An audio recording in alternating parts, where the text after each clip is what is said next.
그 어떤 잡지에 실린 글을 보니까요, 성공하는 사람들의 그 삶의 패턴을 이렇게 조사해서 통계를 냈더라고요. 아주 단순한 두 가지로 정리가 됐어요. 그게 뭐였냐면 P&A였어요. Plan and Act. 그러니까 계획하고 실행한다는 거예요. 저는 성공한 사람들의 패턴이라고 해서 뭐 좀 어마어마한 게 있을 것처럼 생각해서 이렇게 펼쳐봤더니 사실은 우리가 모르지 않는, 또 어떻게 보면 좀 너무 단순한 그런 거였어요. 계획하고 실행한다. 곰곰이 생각해 보니까 사실 그게 맞는 말 같더라고요. 아무리 계획을 잘 세워도 실행력이 없으면 사실 소용이 없어요. 또 아무리 실행할 능력이 있다 하더라도요, 잘 계획되고 준비되지 않으면 사실 그 실행은 성공할 수가 없을 것 같아요. 그러니까 어찌 보면 이게 단순하지만 이 삶의 패턴이 결국은 인생의 성공을 만들어 냈던 거예요. 근데 그 글을 보면서 이런 마음이 들었어요. 우리가 그리스도인으로서 우리는 세상의 성공을 추구하는 건 아니지만, 여러분, 우리는 신앙의 성공이 있어야 되잖아요. 믿음의 성공이 있어야 되지 않겠습니까? 그래서 이런 마음이 들었어요. 세상에서의 성공 패턴은 PA라면 우리 그리스도인으로서 믿음의 성공 패턴은 PPA겠다, 이런 마음이 들었어요. 맨 앞에 P가 달라요. 뒤에 PA는 똑같아요. Plan and Act예요. 근데 맨 앞에 P가 달라요. 그게 뭐냐면 Prayer, 기도하는 거예요. 그러니까 그냥 계획하고 실행하는 게 아니고요, 우리는 그 앞에 반드시 기도가 있어야 돼요. 기도하고 실행하는 거죠. 그러면 여러분, 얼마든지 우리의 믿음의 여정을 가로막는 여러 도전과 위협이 있다 할지라도 여러분, 우리가 반드시 우리의 신앙이, 저는 승리의 삶이 될 줄로 믿습니다. 오늘 본문에 이렇게 기도하고 실행함으로 큰 역사를 이루어낸 한 인물이 등장합니다. 바로 느헤미야입니다. 이스라엘이 바벨론의 침략을 당하면서 예루살렘 성전도 그리고 그 성벽들도 다 폐허가 돼버리고 말았습니다. 하나님은 약속하신 대로 70년 만에 이스라엘 백성들을 바벨론의 포로에서 해방되어 고국으로 다 돌아오게 하셨어요. 1차 귀환이 있었고 2차 귀환이 있었습니다. 그래서 예루살렘 성전을 재건했고요, 여러 가지 일들을 도모하면서 그들이 회복해가고 있는 상황이었습니다. 그러던 어느 날 바사 제국의 아닥사스다 왕의 술 관원으로 있었던 느헤미야가 고국의 소식을 접하게 됩니다. 너무나 가슴 아픈 현실이었습니다. 아직도 성벽은 다 회파되어 있었고 성문은 불탄 채로 그냥 남아 있었다는 거예요. 그러니 아무리 그들이 귀환해서 고국으로 돌아왔다 한들 그들을 지켜줄 수 있는 성이 없었기 때문에 여전히 그들의 삶은 무방비로 노출될 수밖에 없었고, 아직도 질서가 제대로 잡히지 않은 그런 상태였습니다. 또 남아있는 사람들도 돌아온 사람들에게 능욕을 당하고 조롱을 당하고도 있었다고 해요. 그런 고국의 가슴 아픈 소식을 들었던 느헤미야는 사실 현실적으로 그가 할 수 있는 일은 아무것도 없었습니다. 왜냐하면 자신은 지금 이스라엘 예루살렘에 있는 것이 아니고 지금 바사 제국에 있었고, 게다가 왕의 술 관리로 있었기 때문에 본인이 아무리 고국에 돌아가서 무엇을 하고 싶다 원한들 왕이 허락해 주지 않으면 갈 수 없는 상황이었죠. 그래서 느헤미야는 그 가슴 아픈 소식을 접했음에도 불구하고 너무나 절망적인 상황에 있을 수밖에 없었습니다. 하지만 그 답답한 현실 때문에 가려져 있는 것 같았던 고국의 미래를 결코 포기할 수 없었던 느헤미야는 그가 아무것도 할 수 없을 것 같았으나 그가 할 수 있는 일을 했습니다. 바로 그는 하나님께 기도했습니다.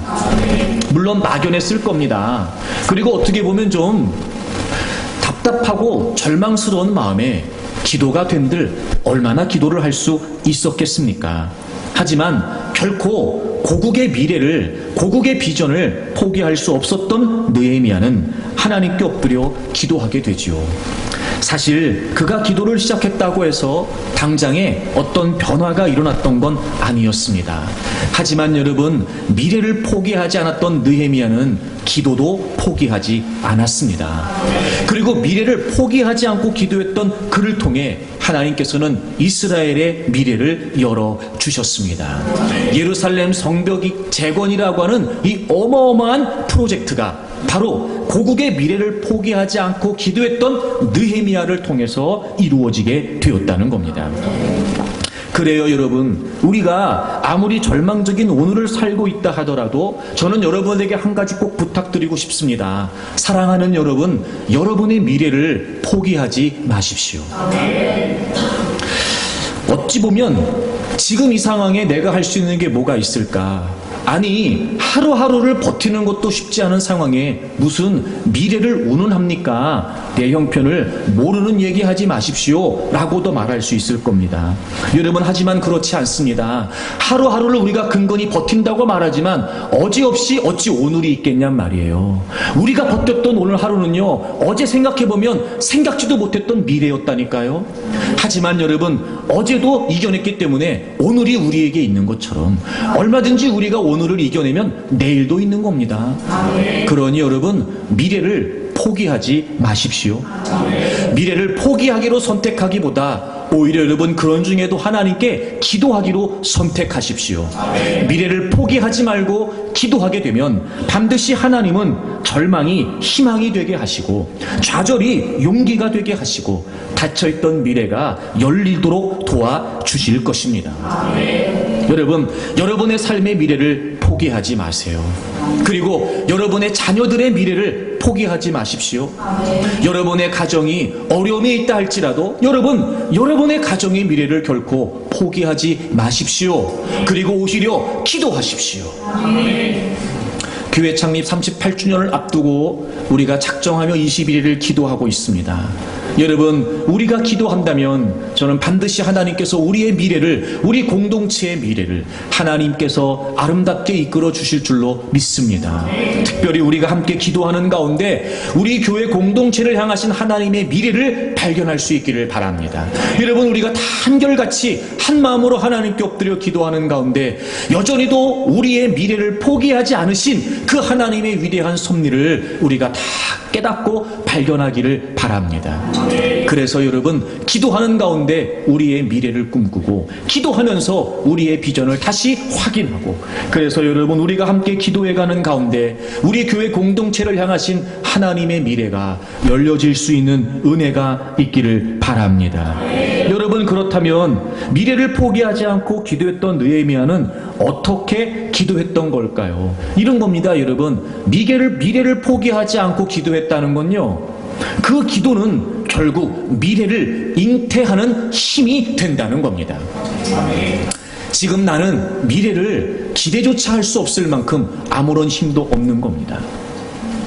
미래를 잉태할 수 있는 힘이 우리에게는 없다는 거예요. 하지만 미래를 포기하지 않고 기도하게 되면 여러분, 하나님은 우리의 기도 가운데 우리로 하여금 그 미래를 잉태할 수 있는 힘을 주신다는 거죠. 얼마든지 우리의 기도는 미래를 잉태할 수 있습니다. 얼마든지 우리의 기도는 미래를 품을 수 있습니다. 그리고 기도를 통해 그 미래가 현실이 될 수 있도록 이룰 수 있는 힘 또한 하나님께서 주실 줄로 믿습니다. 오늘 말씀을 통해서 우리가 계속해서 교회를 위해 기도하고 있는 가운데 이제 남은 한 주간 우리가 어떻게 더 뜨겁게 기도하면서 우리의 미래를 잉태해야 될까? 혹시나 여러분의 삶의 자녀들에게 가정에 다양한 문제 때문에 괴로워하고 힘들어하고 있는 분들이 있다면 여러분, 교회를 위해 함께 기도하는 가운데 저는 하나님께서 여러분의 삶의 현장에도 미래를 잉태할 수 있도록 도와주실 것을 믿습니다. 과연 어떻게 기도해야 될까요? 여러분, 미래를 품고 기도한다는 건 과연 어떤 의미일까요?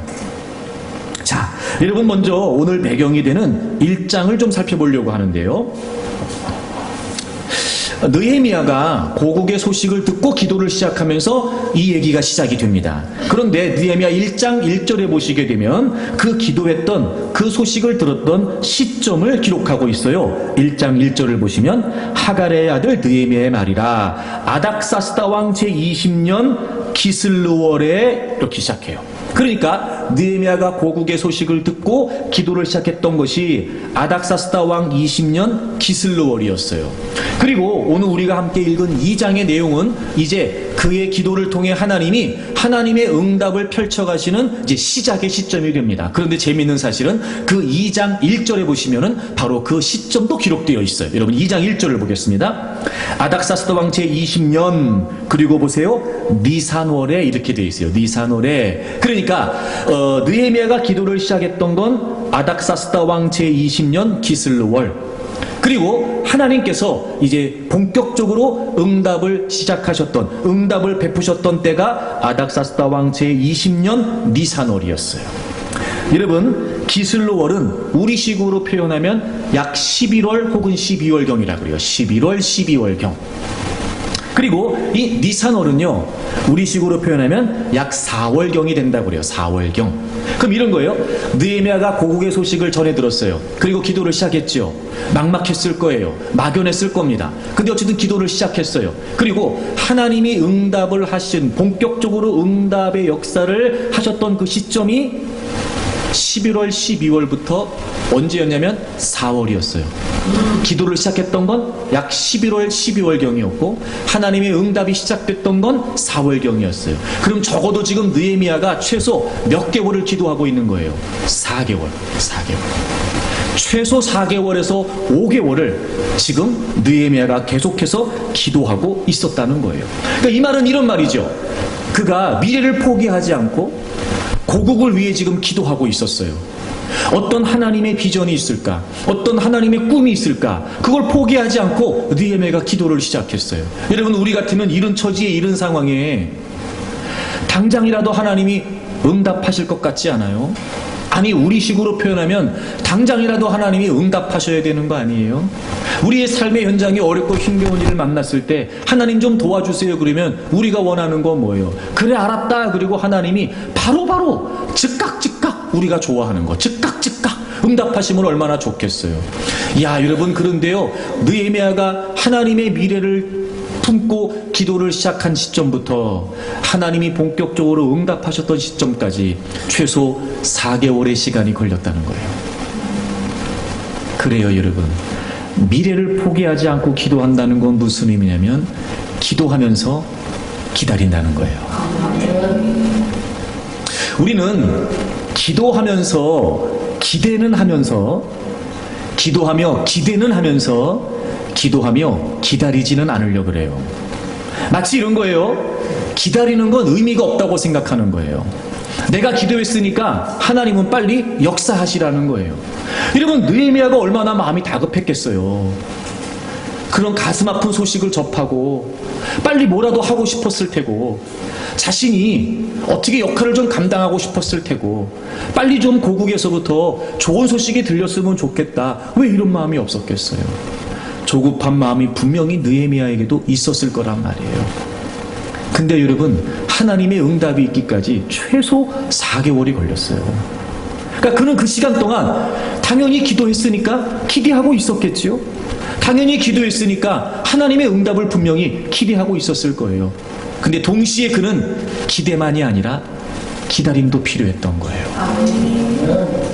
여러분 우리는 빨리 우리 앞에 놓여져 있는 이 답답한 현실들이 좀 해결되고 우리는 우리를 괴롭게 하고 힘들게 하는 이 삶의 문제들이 좀 우리가 막 기도하니까 빨리빨리 막 역사가 일어나고 막 획기적인 변화가 나타나고 뭔가 막 이렇게 좀 됐으면 좋겠다 이런 마음이 들 때가 있지요. 사실 여러분 저도 그럴 때가 많아요. 그러니까 여러분의 마음을 충분히 이해한다고요. 하지만 그럼에도 불구하고 어쩐 일인지 하나님은요 종종 자꾸 시간을 끄시는 것 같아요. 우리 그런 마음 들어요. 아 이거 내 기도를 들으시는 건가 싶은 생각이 들기도 하고 너무 시간이 오래 지연되면은요 아 이거 기도를 해서 이게 되긴 되는 거야 뭐 이런 생각. 게다가 여러분 그래도 여러분 기도를 하면서 기다리는데 그래도 여러분 역사가 없는 것 같으면요 아 이거 내가 뭔가 다른 방법을 찾아봐야 되는 거야 이런 마음도 든단 말이에요. 그런데 여러분 그렇지 않아요. 한 가지 분명한 사실은요 우리가 미래를 포기하지 않고 기도한다면 하나님은 반드시 응답하세요. 그러니까 여러분, 기대하면서 기도하십시오. 하지만 기도하면서 기다리셔야 돼요. 이런 마음이 들었어요. 이 내용을 보면서. 그럼 우리가 기다리는 게 힘든 이유가 뭘까?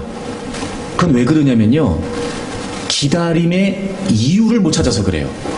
그러니까 왜 그렇게까지 기다려야 되냐면, 그것 때문이야. 그러면 기다릴 수 있어요. 그러니까 다시 말해, 소망이 분명하면 얼마든지 기다릴 수 있단 말이에요.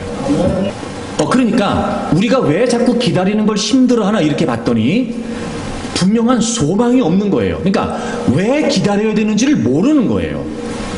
그러니까 기다림이 점점 힘들어지고 짜증이 나는 거예요.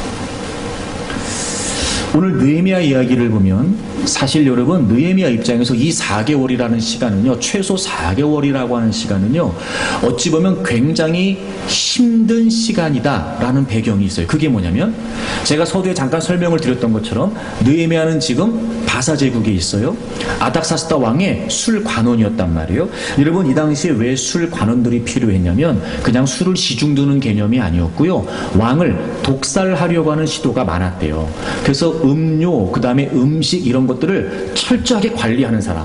그러니까 사실 왕 입장에서 보면은요, 정말 믿을 만한 사람을 그 위치에 두게 하는 거예요. 그러니까 더더군다나 고국의 그런 가슴 아픈 소식을 들었음에도 불구하고 왕이 허락하지 않으면 느헤미야는 가서 할 수 있는 게 아무것도 없었어요. 가는 것조차 불가능했죠. 또 하나 여러분, 이런 배경이 있어요. 에스라 4장에 보게 되면 아닥사스다 왕이요, 이 예루살렘 성이 재건되는 걸 자신에 대한 반역으로 여겨요. 그래서 그 공사를 하지 못하도록 명령을 내립니다. 그러니까 왕이 허락해야 갈 수 있는데, 근데 그 왕이 지금 어떤 왕이에요? 그 예루살렘 성이 재건되는 걸 부정적으로 생각했던 왕이었어요. 그러니 어찌 보면 느헤미야 입장에서는 이 상황 자체가 너무 답답했던 거예요. 그런데 한편으로는 말입니다, 적어도 그 위치라면 여러분, 느헤미야가 왕을 하루에도 몇 번씩 만나지 않겠어요? 몇 번씩? 뭐 예를 들어 식사 때마다 만날 수 있고요, 또 이렇게 모든 음식이나 음료를 관장하고 있었기 때문에 늘 왕 옆에 있었을 거란 말이에요. 그러면 여러분, 이런 생각해 보세요. 언제라도 기회를 노려서, 왜냐면 현실적으로 지금 느헤미야에게 가장 큰 도움을 줄 수 있는 사람은 우리 왕이란 말이에요. 그럼 지금까지 그렇게 왕을 모셨다면 느헤미야가 왕을 잘 알겠죠.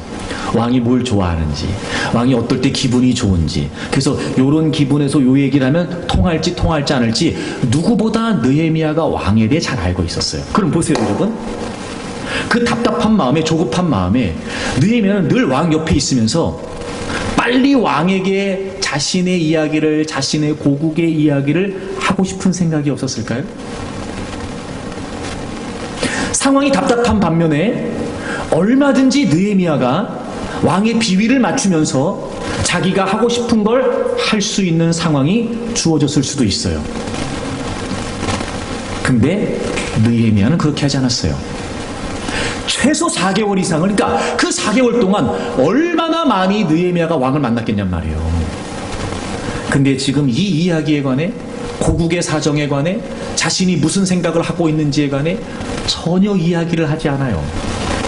그리고 주구장창 하나님의 역사가 본격적으로 시작될 때까지 최소 4개월의 기간을 느헤미야는 기도만 하고 있는 거예요. 기도만 계속. 여러분, 진짜 기다림의 의미가 뭘까요? 진짜 기다림의 의미? 여러분, 진짜 기다림의 소망이 뭘까요? 우리는요, 기도하면서, 기대하면서 기다리는 소망이 빨리 문제가 해결되기를 원하는 게 우리의 소망이에요. 근데 오늘 본문 내용을 보면서 제가 깨달은 게 뭐냐면요, 진짜 기다림의 소망은 뭐냐면요, 주님만 바라보는 거예요. 주님만 바라보는 거예요. 어찌 보면 주님께서는, 너네들이 정말 내 도움 때문에, 내 은혜 때문에 기도를 시작했어? 그래, 진짜 나 때문이냐? 그래, 내가 소망이라고? 그래, 내가 구원이라고? 내가 힘이라고? 알았어. 진짜 내가 힘이냐 너? 어쩌면 주님도 확인하고 싶으시는 거 아닐까? 우리에게 있어 이 기다림의 시간은 어찌 보면 정말 지리한 시간일 수 있어요. 이 시간이 길어지면요, 기도조차 포기하고 싶은 마음이 든다니까요. 하지만 이런 거죠. 우리가 감당할 수 없는 문제. 도대체 우리가 보는 상황에서는 그 어떤 희망도 품을 수 없는 답답한 그 미래 때문에 하나님 도와주세요, 하나님 열어주세요, 하나님 해결해주세요 라고 우리가 기도를 시작했다면 정말 우리가 주목하고 바라봐야 될 분은 주님이었단 말이에요. 근데 주님이 힘이라고 말하고, 주님이 도움이라고 말하고, 주님이 반석이라고 말하지만 사실 우리가 원하는 건 뭐예요? 빨리 상황이 해결되는 거예요. 이런 거지요. 기도한다고 말하지만 주님은 계시지 않아요. 기대한다고 말하지만 우리의 기대는 정작 주님은 아니에요. 그러니 우리가 기다리지를 못하는 거예요. 근데 주님은요, 그거 확인하시는 거예요.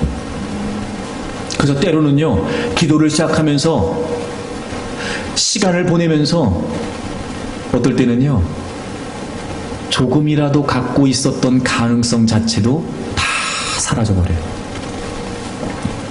정말 힘들고 어려운 상황이다.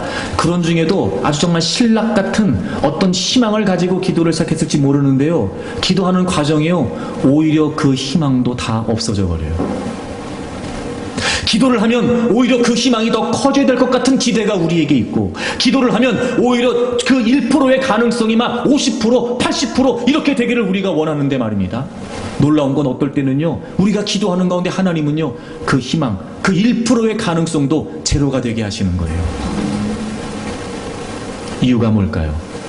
여러분, 우리가 기도한다는 건 주님 때문에 기도를 시작한 거예요. 우리가 기도한다는 건 주님 바라보니까 기도를 시작한 거란 말이에요. 주님 원하시는 거예요. 나만 바라보라는 거예요. 주님만 바라보라는 거예요. 아, 여러분, 그래요. 느헤미야가 그랬듯이, 느헤미야가 비록 그가 처한 현실은 너무도 답답하고 막막했으나 누구보다도 왕 옆에 있으면서 현실적으로 가장 큰 도움을 받을 수 있는 왕을 얼마든지 설득할 수 있는 기회가 있었겠지요. 하지만 그는 그렇게 하지 않았어요. 왜요? 그의 소망은 오직 주님이셨거든요. 그가 기도를 하면서 이런 내용을 담습니다. 그가 기도를 하면서, 자, 1장 11절을 보세요. 1장 11절. 주여 구하오니 귀를 기울이사 종의 기도와 주의 이름을 경외하기를 기뻐하는 종들의 기도를 들으시고, 그 다음 보세요. 오늘 종이 형통하여, 어찌 보면 여기까지는 우리의 기도와 다르지 않은 것 같아요. 형통하여. 근데 그 뒤를 보세요. 이 사람들 앞에서 은혜를 입게 하옵소서. 여러분, 그러니까 지금 느헤미야가 뭐라고 기도해요? 하나님, 제가 형통하기를 원해요. 그런데요, 하나님, 이 사람들 앞에서 이 사람들에게 내가 은혜를 얻겠다는 게 아니에요. 이 사람들 앞에서 하나님, 제게 은혜를 좀 주십시오. 이런 고백이에요. 그러니까 느헤미야는 주님을 바라보고 기도를 시작한 거예요. 주님을 바라보고 기도를 시작한 거예요. 그러니 여러분, 느헤미야는 그 하나님을 바라보는 시선을 지속할 수 있었던 거예요. 아, 여러분, 소망이 있어야 기다릴 수 있습니다. 근데 진정한 우리의 소망은 하나님이세요. 사랑하는 여러분, 기다릴 수 있습니다. 지치지 마십시오. 확신하십시오. 여러분의 기도는 하나님이 반드시 들으십니다. 그런데 우리가 놓치지 말아야 될 것은, 그 기다림의 이유는 단순히 내가 원하는 대로 상황이 바뀐다, 혹은 내가 기대하는 대로 상황이 열린다, 이런 의미가 아니고, 기다림의 진정한 소망은 주님을 더 바라보는 거예요. 여러분, 시편 62편을 좀 찾아보실까요? 우리가 너무 잘 알고 있는 말씀인데 다윗의 고백을 우리의 고백으로 한번 고백하려고 그래요. 자, 여러분, 시편 62편을 찾으시고 우리 5절을 함께 읽겠습니다. 5절 우리 다 같이 읽겠습니다. 나의 영혼아 잠잠히 하나님만 바라라. 무릇 나의 소망이 그로부터 나오는도다. 아멘. 여러분, 이 시편 62편의 배경이 어떤지 정확한 기록은 나와 있지 않은데 다윗의 시예요. 다윗의 시. 근데 어떤 상황인지를 짐작해 볼 수 있는 내용들이 좀 나오는데, 먼저 3절을 보세요. 3절. 넘어지는 담과 흔들리는 울타리. 참, 여러분, 저는 이런 성경의 표현을 볼 때마다 정말 놀라지 않을 수가 없어요. 기가 막히지 않아요, 여러분? 넘어지는 담, 흔들리는 울타리. 역시 시는 시예요. 그렇죠, 여러분? 나만 감동해요, 지금? 넘어지는 담과 흔들리는 울타리같이 사람을 죽이려고 너희가 일제히 공격하기를 언제까지 하려느냐. 그러니까 어떤 상황인지는 모르는데 지금 다윗이 어떤 공격을 받아요. 근데 이 공격의 그 위세가 담이 넘어지고 울타리가 흔들리는 것 같은. 게다가 너희가 이렇게 돼 있잖아요. 지금 다윗은 혼자잖아요. 근데 너희가 이러는 걸 보면 집단적으로 지금 다수의 많은 사람들이 다윗을 무너뜨리기 위해 지금 공격하고 있는 거예요. 또 하나 여러분 4절을 보시면요, 이런 표현 나와요. 그들이 그를 그의 높은 자리에서 떨어뜨리기만 꾀하고. 아, 여러분 지금 다윗이 왕이잖아요. 그러니까 이런 표현을 쓴 걸 보면 지금 누군가 다윗의 왕권에 도전하는 걸 수도 있어요. 그러니까 다수의 많은 사람들이 다윗을 그 왕저로부터 무너지게 하기 위해서 다수의 많은 사람들이 지금 공격하고 있는 상황인 거예요. 그러니까 다윗이 얼마나 불안하겠어요. 얼마나 불안했겠어요. 얼마나 두려웠겠어요. 말 그대로 지금은 왕이지만 내일이 보장되지 않는 거예요. 그 위치 자체가 지금. 그때 이렇게 고백하는 거예요. 나의 영혼아 잠잠히 하나님만 바라라. 여러분 보세요. 지금 나의 영혼아 이렇게 얘기하잖아요. 그러니까 이거는 다윗이 다윗한테 얘기하는 거예요. 자기가 자기한테, 야 다윗아, 너 다윗아, 잠잠히 하나님만 바라라. 여러분이 잠잠히 하나님만 바라라는 게요, 하나님 안에서 가만히 있어라 이런 말이에요. 하나님 안에서 잠자코 있어라. 그러니까 이런 거죠. 지금 그런 파상 공세에 다윗도 막 흔들리고 있는 거예요. 막 다윗도 막 불안한 거예요. 그래서 다윗이 본인에게 얘기하는 거예요. 야 다윗아, 너 제발 좀 하나님 안에서 좀 가만히 좀 있어봐. 야 좀 가만히 좀 하나님만 좀 보고 있어봐. 다윗도 그러기가 쉽지 않은 상황에 어떻게 해야 되는지를 알기 때문에 다윗 스스로가 지금 자꾸 고백하는 거예요. 나의 영혼아 잠잠히 하나님만 바라라. 근데 왜 그가 그렇게 자신이 하나님만 바라봐야 된다고 고백하고 있냐면, 무릇 나의 소망이 그로부터 나오는도다. 그러니까 진짜 소망은 하나님이라는 거예요. 하나님.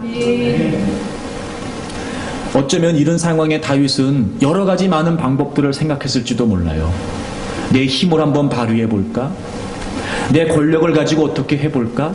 이걸 내가 막아볼까? 이런 생각. 하지만 다윗이 깨달은 건 뭐예요? 소망은 하나님께 있다는 거예요. 그러니까 제발 경고망동하지 말고, 너 자꾸 이렇게 저렇게 움직이지 말고, 너 자꾸 그렇게 당황하고 불안해하면서 이것저것 하려고 막 그러지 말고, 초조해하지 말고, 야 다윗아, 너 제발 좀 하나님 안에 좀 가만히 좀 있어. 너 하나님만 좀 봐. 왜? 하나님이 소망이시잖냐. 하나님이 스스로가 스스로에게 고백하고 있는 거예요. 여러분, 우리가 기다리는 게 쉽지 않아요. 근데 진짜 우리가 기다릴 수 있는 소망이 있어요. 왜? 우리의 소망은 하나님께 있다는 거예요. 그러니까 어찌 보면 소망의 깊이는, 여러분, 소망의 깊이는요, 하나님을 바라보는 만큼이에요. 하나님 바라보는 만큼. 다시 말해, 우리가 정말 하나님을 바라보고 있다면 얼마든지 우리는 기다릴 수 있다는 거예요. 어쩌면 그래서 하나님은요, 그 긴 시간 하나님만 바라보도록 하시는지도 모르죠. 여러분, 기다림을 생각하면, 무의미한 기다림을 생각하면 그것처럼 힘든 일이 없어요. 하지만 우리가 기다리는 건요, 충분히 이유가 있어요. 우리는 우리의 소망이신 하나님께 기도하고 있는 거잖아요.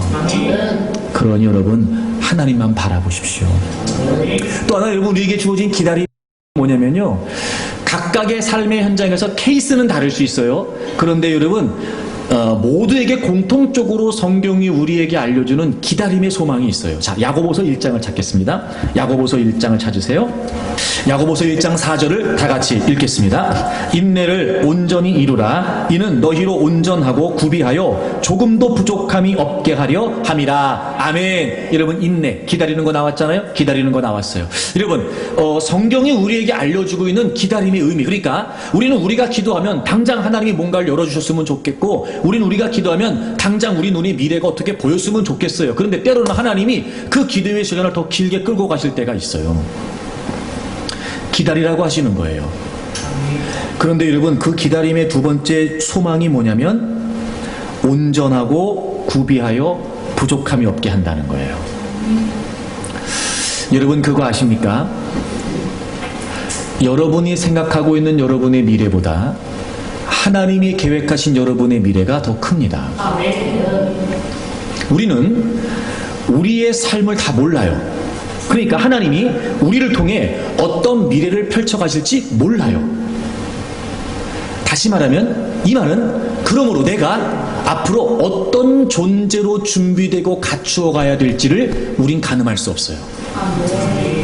그런데 그가 어떤 상황에서도 절망하지 않고 미래를 위해서 미래를 품고 하나님께 기도하게 되면 하나님은 하나님이 계획하신 그 미래에 합당한 존재로 우리가 기도할 때마다 가꾸어 가시는 거예요. 다루시고 만지시고 고치시고. 그 기도의 시간, 어찌 보면 우리는 정말 지리하게 기다리고 있는지 모르지만 사실 여러분, 우리도 모르는 사이에 하나님은 하나님의 손길로 우리를 막 지금 만지고 계시는 거죠. 그래서 인내를 온전히 이루래요. 영어 성경 보니까 must라고 하는 조동사를 썼어요. must finish. 그러니까 반드시 끝까지 참으라는 거예요. 반드시 끝까지 기다리라는 거예요. 끝까지 기다리라는 거예요. 끝까지. 그러면은요, 온전해진다. 여기서 온전한다는 말은 mature, 성숙하다 말, 성숙하다. 그리고 구비된다. 이건 갖추어진다는 거예요. 갖추어진다는 거예요. 조금도 부족함이 없게. 그 영어 성경 보니까요, complete를 썼더라고요. 이게 perfect라고 하는 개념이에요. 그러니까 이런 거죠. 자, 하나님이 여러분을 향하신 어떤 계획을 다 갖고 계세요. 여러분 한 분 한 분을 향하신 아주 소중한 하나님의 계획이 다 있단 말이에요. 우리 교회 공동체를 향하신 분명한 하나님의 계획이 있으시단 말이에요. 그러니까 우리가 그것 때문에 지금 기도하고 있는 거잖아요. 그럼 그 기도의 시간들을 통해 우리가 보기에는 더디게 이루어지는 것 같지만 그 시간을 통해 하나님은 우리를 먼저 성숙하게 하세요. 성장과 더불어 성숙하게. 오해하지 말고 들으세요. 이런 표현인 거죠. 철들게 하시는 거예요. 철들게. 그죠? 그렇게. 그리고 완전하게. 컴플리트. 다시 말하면 그 하나님의 계획을 감당함에 있어서 부족함이 없도록 그런 걸맞는 존재가 되게 하시겠다는 거예요. 그래서 기다리라는 거예요. 그러니까 여러분, 기다림이 절대 무의미하지 않습니다. 우리가 하나님의 미래를 품고 지금 기도하고 있는 이 시간, 그래서 때로는 여러분 빨리 되지 않는 것 같아, 더딘 것 같아 우리는 여러분 좌절하기도 하고 그것 때문에 우리가 실망하기도 해요. 하지만 여러분 그럴 거 없어요. 오히려 여러분 우리가 분명히 기도하고 있다면 그 기다림의 시간조차 우리에겐 분명한 소망이 됩니다. 더 하나님 바라보라고 하시는 거예요. 더 하나님 바라보라고 하시는 거예요. 그리고 여러분 우리를 하나님이 지금 가꾸고 계시는 거예요. 아픈 만큼 성숙해진다고. 그죠? 애들도 그래요. 애들도. 참고 애들 크는 거 보면 희한해요, 여러분. 큰 병을 치르고 나잖아요. 그럼 애가요, 부쩍 큰다니까요. 네. 무슨 열병을 앓는다든지, 뭐 독감을 앓는다든지, 혹은 무슨 뭘 앓는다든지. 그러면요, 애가요, 그 병을 겪으면서 애가 성장해요. 이런 우리의 신앙도 그래요. 그 문제 때문에 고민하고 고심하고 막 힘들어하고 괴로워하고 막 그 순간을 막 너무 힘들게 보내죠. 하지만 여러분 그런 중에도 우리가 하나님을 바라봄으로 기도하는 마음을 포기하지 않고 그래도 하나님의 계획하신 미래가 있을 거야. 여러분 그런 마음으로 버티고 또 기도하고 그렇게 여러분 인내하게 되면은요 하나님이 우리도 모르는 사이에 우리를 다 가꾸시는 거예요. 그래서 우리를 통해 하시기를 원하시는 그 하나님의 일을 차곡차곡 감당해 가도록 그럴 만한 존재가 되게 하시는 거예요. 그러니까 이런 거예요. 여러분 기다리는 시간이 길어지면 길어질수록 그만큼 하나님이 우리를 지금 만지고 계시는 거잖아요. 근데 난 이랬으면 좋겠어요. 우리가 너무 독해서 시간이 오래 걸린다기보다는 우리가 너무 못돼서 시간이 오래 걸린다기보다는 그만큼 우리가 해야 될 일이 크기 때문에 시간이 오래 걸렸으면 좋겠어요. 이 말은 그 기다림의 시간을 통해 여러분이 알아서 하나님 제가 이런 모습입니다. 또 하나님께서 말씀하실 때마다 애써 여러분 외면하려고 하지 말고 그래요 맞습니다. 주님이 보시는 게 맞죠. 제가 이런 모습이에요. 하나님 이 모난 모습 좀 고쳐주세요. 하나님 이 삐뚤어진 모습 좀 다듬어 주세요. 하나님 이 모자란 모습 좀 다 좀 채워주세요. 여러분 그렇게 우리가 알아서 능동적으로 그 기다림의 시간을 소망 가운데 보내게 되면 여러분 하나님이 우리를 그렇게 가꾸어 내실 거예요. 여러분이 생각하는 여러분의 미래보다 하나님이 계획하신 미래가 더 커요. 그러니까 이만큼 긴 시간 하나님이 우리를 인내하게 하시고 기도하게 하시는 걸 보면 하나님이 내가 생각하는 것보다 나를 더 크게 쓰시려고 하나 보다. 내가 생각하는 것보다 하나님이 더 하나님의 나라와 하나님의 영광을 위해 더 값지고 소중하게 나를 쓰시려고 하나 보다. 혹시나 여러분 과거에 정말 힘든 경험이 있었다거나 남다른 어떤 그런 어려움이 있었다고 생각되는 분들, 그거 여러분 나는 왜 이렇게 살았어야 됐나 이런 마음 먹지 마세요. 여러분 그런 시간들 하나님이 다 나중에 여러분을 성숙하게 하셨다고 오히려 간증하게 될 것이며, 하나님 제가 그 시간을 통해서 저의 부족함을 발견했습니다, 이런 고백이 될걸요. 사실 사람이 그렇습니다. 여러분 어떤 문제에 직면해야 내가 뭐가 잘못됐는지를 볼 수 있어요.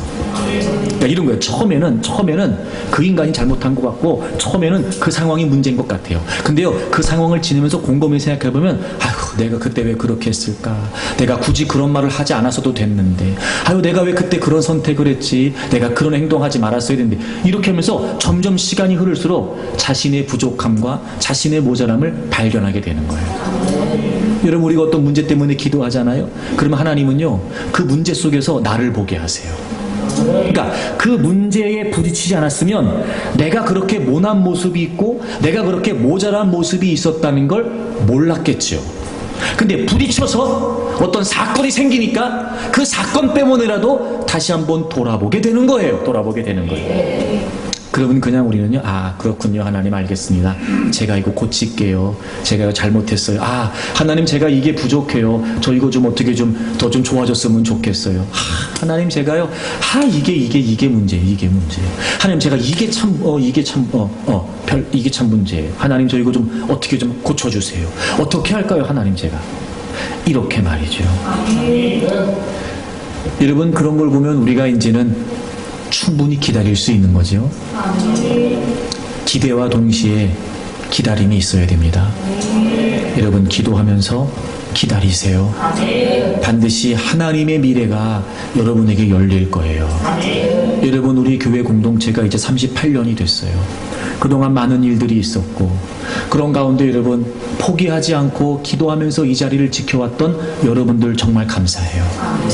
분명히 하나님께서 이 시간을 견디게 하셨던 이유가 저는 있을 거라고 믿습니다. 그리고 앞으로 하나님께서 우리 교회 공동체를 통해 펼쳐나가실 하나님의 위대한 역사들을 지금까지 기도하면서 기다렸던 여러분 한 분 한 분을 통해 저는 멋지게 이루어 가실 거라고 확신합니다. 기도하면서 기다리세요. 진정한 소망을 품고 기다리십시오. 두 번째, 여러분 느헤미야가 미래를 포기하지 않고 또 어떻게 기도했냐면, 다시 본문으로 좀 돌아와 보세요. 그렇게 늘 왕을 만나는 자리에 있었지만 느헤미야는 어떤 얘기도 왕에게 하지 않았어요. 그럼 이제 2장 1절에 약 최소 4개월의 시간이 흘렀고, 여러분 2절을 보시면요, 왕이 어느 날 느헤미야에게 이렇게 말해요. 너 병이 없는데 얼굴에 왜 수심이 있냐는 거예요. 드디어 이제 왕이 느헤미야에게 말을 건네기 시작했어요. 특별히 느헤미야에게 관심을 보였다는 게 중요하죠. 왜냐하면 늘 왕 옆에 있었던 느헤미야인데 희한하게 그날따라 왕이 느헤미야를 보는데 분명히 뭔가 근심이 있는 것처럼 보인 거예요. 사실 여러분 그동안도 느헤미야에게 근심이 없을 리는 없었잖아요. 지금 고국의 그 아픈 상황 때문에 늘 기도하면서 내가 뭘 할 수 있을까, 뭐라도 해야 되겠는데, 이런 마음을 안고 늘 기도하는 마음이었으니까 모르긴 몰라도 얼굴에 수심이 분명히 없진 않았을 거예요. 근데 그동안은 왕이 그걸 못 본 거지요. 근데 그날따라 왕에게 그게 보였다는 거예요. 그래서 이제 왕이 느헤미야에게 관심을 갖게 돼요. 그러면서 이렇게 얘기해요. 이는 필연 내 마음에 근심이 있음이로다. 그때 내가 크게 두려워하여. 여러분 여기서 크게 두려워했다는 표현이 무슨 표현일까? 내가 지금까지 기도해 왔는데 이것이 과연 하나님의 응답일까? 즉 하나님의 어떤 그런 일하심, 하나님의 역사하심이 직감적으로 느껴졌던 거예요. 여러분 기도가 무의미한 것 같아도, 기도하면서 기다리는 게 무의미한 것 같아도요, 반드시 하나님의 역사가 느껴지는 때가 와요. 그러니까 기도하라는 거예요. 그러니까 기도하라는 거예요. 그 느헤미야가 그 마음이 든 거예요. 두려워지기 시작했어요. 하나님이 역사하시는 건가? 내 기도를 이제 들으셔서 이제 뭔가가 되는 건가? 이런 마음이 들었던 거예요. 그럼 3절에 이렇게 얘기해요. 왕께 대답하되 왕은 만세수를 하옵소서. 그리고 이제 고국의 상황을 이야기해요. 황폐됐어요. 성문이 다 불탔어요. 그래 내가 어찌 근심이 없겠습니까? 라고 얘기를 했어요. 그때 4절에 왕이 이렇게 얘기해요. 그러면 너 무엇을 원하느냐? 이렇게 얘기를 해요. 그랬더니 느헤미야가 어떻게 되면 내가 곧 하늘의 하나님께 묵도하고 이렇게 얘기해요. 너 무슨 일 있어? 그랬더니 이제 느헤미야가 사실을 이야기해요. 사실은 우리 고국이 이렇게 됐어요. 그랬더니 왕이 뭐라고 얘기하냐면 그래? 야 그러면 너 뭐 하면 좋겠어? 내가 너 뭐 해줄까? 너 뭘 원해? 이렇게 물었던 거예요. 드디어 기회가 온 거죠, 여러분. 드디어 기회가 온 거죠. 근데 여러분 느헤미야는 역시 달랐어요. 그 짧은 순간에도 어떻게 해요? 내가 곧 하늘의 하나님께 묵도했어요. 그 짧은 순간에도 또 기도한 거예요. 왜 기도했을까요? 이거 얘기를 해야 되나? 그러니까 이미 하나님의 응답이 느헤미야가 지금 있었어요. 최소 4개월 동안 기도하면서 뒤에 제가 설명하겠지만 이미 하나님의 응답이 있었는데 그럼 지금 이때가 그때인가? 하나님의 응답을 이제 이렇게 이루시려고 하는 건가? 이게 정말 하나님의 때가 맞는가? 그리고 또 그 짧은 찰나의 순간에 말입니다. 느헤미야는 또 하나님께 기도해요. 보세요. 제가 중요한 얘기 하려고 그래요. 기도하는 사람은요 신중합니다. 절대 기도하는 사람은요 떠벌리거나 경거망동하지 않습니다. 기도하는 사람은요 격이 있게 말합니다. 기도하는 사람은요 품위 있게 행동합니다. 절대로 기도한답시고 오지랖 부리고 경거망동하고 채신머리 없이 절대 그렇게 하지 않습니다. 기도하는 사람은 신중합니다. 신중합니다. 그리고 드디어 이제 그가 하나님께 얻었던 응답에 관해 이야기를 때 기가 막혀요, 여러분. 기가 막혀요. 5절 왕에게 아뢰되 왕이 만일 좋게 여기시고 종이 왕의 목젖에 은혜를 얻었사오면 나를 유다 땅 나의 조상들의 묘실 있는 성읍에 보내어 그 성을 건축하게 하옵소서. 그 성을 건축하게 하옵소서. 여러분 보세요. 그 최소 4개월의 기도의 시간 동안 그가 기다리고 있었어요. 근데 그 기다림의 시간은요 하나님이 그에게 응답하시는 시간이었어요. 먼저 하나님이 그 고국의 소식을 듣고 막연했지만 답답했지만 기도를 시작했던 느헤미야에게 분명히 응답하셨어요. 너 예루살렘에 가.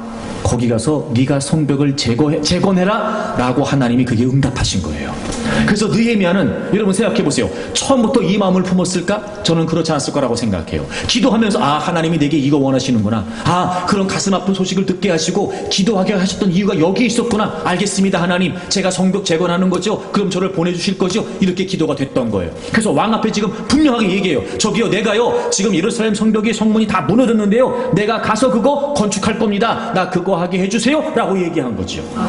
그렇죠 여러분? 그 다음 보세요. 그랬더니 왕이 6절 보세요. 왕후도 옆에 있었고 왕이 물어봐요. 너 몇 날에 다녀올 길이며 어느 때에 돌아올 거냐라고 물어봐요. 그랬더니 느헤미야가 왕이 나를 보내기를 좋게 여기시기로 내가 뭘 정했어요? 기한을 정했어요. 왕이 물어봐. 야 그래? 얼마나 걸려? 너 언제 갔다 올 거야? 야 언제 다시 돌아올 수 있어? 언제 갔다가 언제 올 거냐? 그랬더니 느헤미야가 기한을 정했답니다. 기한을 정했답니다. 제가요 요때 가서요 이렇게 하고요 이렇게 올 거예요. 물론 정확하게 몇 월 며칠 날 가서 몇 월 며칠 날 올 거예요 이건 아니었겠지만 이 정도의 기간이 소요돼서 제가 이렇게 가서 이렇게 올 겁니다 라고 기한을 정했다는 거예요. 여러분 기본적으로 성벽이 재건되는 일에 있어서 느헤미야가 어떻게 무너졌는지 알아요 지금? 몰라요. 느헤미야는 지금 바사 나라에 있다니까 여러분. 고국의 상황을 직접 가서 본 게 아니란 말이에요 지금. 근데 마치 그 모든 걸 다 보고 아는 것처럼 기한을 정했다니까요. 바사 나라에서 예루살렘까지 거리가 약 960km예요. 여러분 서울 부산이 480km거든요. 딱 2배예요. 이 가까운 거리가 아니에요. 이 당시엔 더더욱. 요즘 같으면 여러분 검색해서 길 찾기 해가지고 대중교통 자동차 다 하잖아 요즘은. 몇 킬로 얼마. 이젠 그럴 때가 아니에요.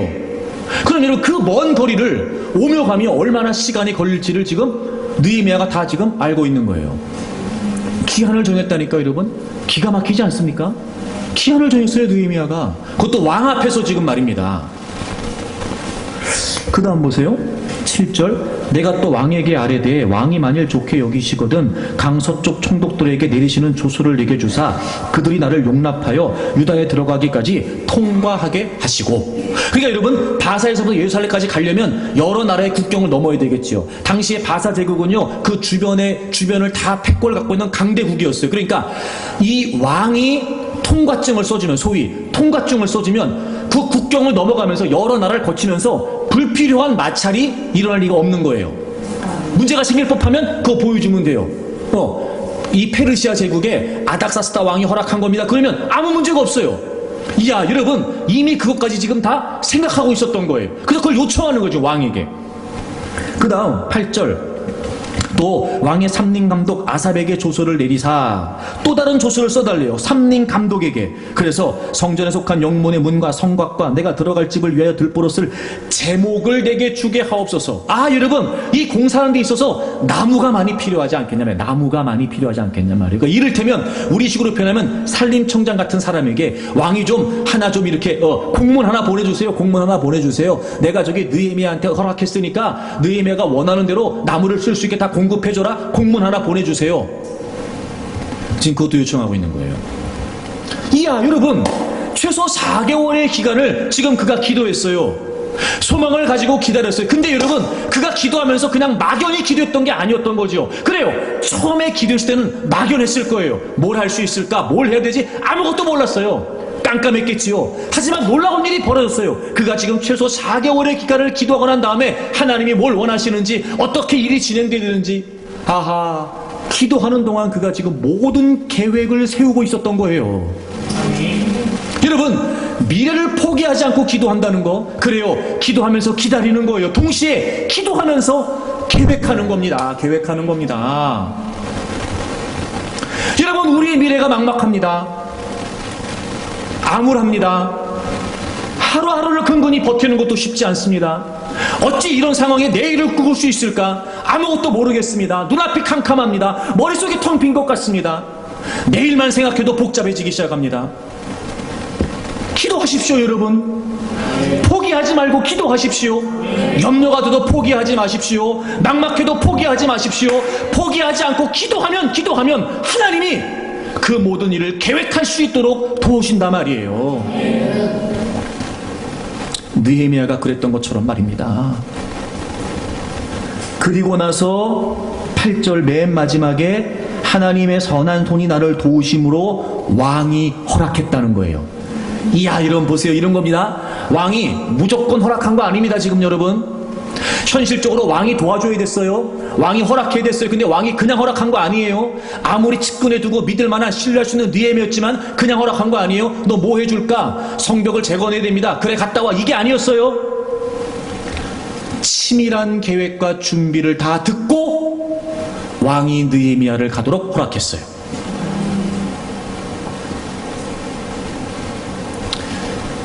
여러분, 우리의 인생이 세상적인 방법으로 힘 있는 어떤 사람에 의해 되는 것 같지요? 천만에요. 우리가 하나님께 기도하면 하나님은 계획할 수 있게 하시고 그 하나님의 계획에 따라 하나님은 그 모든 일을 이루어 가세요. 기도가 중요합니다. 그러니 여러분, 미래를 위해 포기하지 말고 기도하십시오. 기도하면서 계획할 수 있게 돼요. 근데 오늘 본문을 통해서 우리가 알 수 있는 아주 중요한 포인트가 있죠. 그게 뭐예요? 계획에 있어서 가장 첫째가 뭐예요? 하나님의 뜻이 뭔지를 아는 거예요. 느헤미야에게 주어진 하나님의 뜻이 뭐였지요? 하나님의 미래, 하나님의 비전이 뭐였지요? 예루살렘 성벽을 재건하는 거예요. 여러분, 우리가 교회의 미래를 위해 기도합니다. 뭐가 제일 중요할까요? 우리에게 주신 하나님의 비전이 뭔지가 제일 중요해요. 여러분, 그 뜻이 분명해야 나머지 계획이 나올 수 있잖아요. 여러분, 여러분의 미래를 향하신 하나님의 뜻이 뭔지가 제일 중요하다고요. 그거를 위해서 무릎 꿇어야 되고, 그것 때문에 몸부림쳐야 되고, 그것 때문에 밤을 새우고 금식하면서 기도해야 돼요. 하나님, 저를 통해 뭘 원하십니까? 짧게는 지금 내가 당장 직면하고 있는 이 문제, 크게는 여러분의 인생 전체를 통해서 하나님이 과연 무엇을 이루시려고 하는지, 여러분, 그 분명한 하나님의 계획이 여러분에게 확실해야 그 하나님의 계획에 따라 우리가 더 기도하면서 하나님이 주시는 지혜를 통해 계획할 수 있게 된단 말이에요. 그래서 하나님은 우리가 기도할 때마다 하나님의 계획을 우리에게 알게 하세요. 왜 그럴까요, 여러분? 왜 그럴까요? 하나님은 이미도 우리의 인생을 향하신 계획을 다 갖고 계시기 때문에 그래요. 하나님이 계획하게 하시는 것과 상관없이 여러분이 나름대로 그리고 임의로 계획하는 건 아무 소용이 없어요. 왜 그러냐면 우리의 생명의 주권은 하나님께 있고 우리의 삶의 주도권도 하나님께 있어요. 생명의 주권은 하나님께 있고 삶의 주도권도 하나님께 있어요. 그러므로 여러분의 인생을 향하신 우리 교회 주인 되신 이 교회 공동체를 향하신 하나님의 뜻이 확실하지 않다면 그 어떤 계획도 무의미합니다. 제가 늘 여러분에게 강요하다시피 강조했어요. 과연 당신의 인생을 향하신 하나님의 뜻이 뭔지 아냔 말이에요. 그건 여러분들 여기 모으시고 우리 교회 공동체를 통해 이곳에 펼쳐가실 하나님의 거룩하신 뜻이 뭔지 우리가 확실하냔 말이에요. 그게 불분명한데 어찌 우리의 내일이 확실해질 수 있겠습니까? 그러니까 늘 막연한 거예요. 그러니 가장 분명한 하나님의 뜻이 결정되어 있지 않으니까, 그게 분명하지 않으니까 우리가 주어지는 상황에 우리는 늘 갈팡질팡하는 거예요. 뭘 해야 되는지를 몰라요. 어떻게 대처해야 되는지를 몰라요. 이 상황에서 내가 포기할 건 포기하지만 마지막 순간까지 포기하지 않아야 되는 건 뭔지도 분명하지 않습니다. 내가 어떻게 대처해야 되는지, 어떤 방향을 잡아야 되는지, 여러분, 이게 불분명해요. 그러니 기도한다고 말하지만 막연할 수밖에 없죠. 그러니까 여러분, 이제부터 여러분의 인생을, 여러분의 자녀를, 여러분의 가정을, 특별히 우리가 한 주간 더 남은 기간 기도하면서 우리 교회 공동체를 향하신 하나님의 미래를 위해 기도할 때마다 반드시 우리는 우리를 향하신 하나님의 뜻이 어디 있는지 그걸 좀 깨닫게 해 주십시오. 궁극적으로 하나님의 나라를 꿈꾸고 하나님의 사람을 세워가는 게 우리 교회의 비전이에요. 그리고 여러분, 우리가 늘 함께 기도해왔던 그 기도의 제목 속에 다 우리를 향하신 하나님의 뜻이 담겨져 있단 말이에요. 아멘. 과연 그걸 우리 한 사람 한 사람을 통해, 여러분 한 사람 한 사람 통해 하나님이 어떻게 구체적으로 이루어 가실까? 그 하나님의 분명한 비전 속에 나는 뭘 해야 될까? 여러분, 우리가 이 하나님의 비전을 품고 잉태하기 위해 기도하면 하나님은 여러분 각자가 해야 될 일들을 계획하게 하시고 준비하게 하신단 말이에요. 아멘. 기도하면서 계획하는 겁니다, 여러분. 하나님의 뜻이 분명해야 돼요. 그러면 하나님은 우리에게 지혜를 주세요. 그 일을 이룰 수 있도록 하나님이 갖고 계신 계획을 우리가 계획하라는 거 아니에요. 하나님이 갖고 계신 계획을 하나님은 우리에게 다 알려주신단 말이에요. 그럼 우리는 하나님 말씀하신 대로, 깨닫게 하시는 대로, 이끄시는 대로, 보게 하시는 대로 여러분, 우리가 순복하면서 그 길을 가게 되면 하나님은 반드시 우리를 통해 새 일을 행하시고 새 역사를 이루어 주신단 말이죠. 기도하면서 계획하십시오. 여러분의 생각을 내려놓는 게 먼저일 수도 있겠죠. 여러분, 기도하면서 계획하십시오. 여러분이 꿈꿨던 꿈을 내려놓는 게 먼저일지도 모르죠. 여러분은 여러분의 인생을 통해 무엇을 꿈꾸십니까? 여러분의 가정을 통해 무엇을 꿈꾸셨습니까? 그저 단순히 행복하면 되는 겁니까? 즐거우면 되는 거예요? 먹고 살기 편안해지면 되는 겁니까? 과연 그게 꿈일 수 있을까? 과연 그게 우리의 미래일 수 있을까? 그것이 진정한 우리의 미래의 가치일 수 있을까? 천만에요, 여러분. 이번 남은 한 주간 교회를 위해 기도하면서 여러분의 인생을 위해서도 기도하세요. 여러분의 가정을 위해 기도하십시오. 가정을 위해 제발 자녀들을 위해서도 기도하십시오. 포기하지 말고 기도하세요. 그러면 여러분을 향하신, 여러분의 자녀들을 향하신, 여러분의 가정을 향하신 분명한 하나님의 계획이 있기 때문에 우리가 하나님께 기도하고, 하나님, 우리가 그 뜻에 순복합니다. 하나님, 제가 그 일을 감당하기를 원합니다. 저는 다 가늠할 수 없지만, 저는 다 예상할 수 없지만 하나님, 저를 통해 펼쳐가실 하나님의 새로운 역사들을 제가 기도하고 그 일에 제가 순종하기를 원합니다.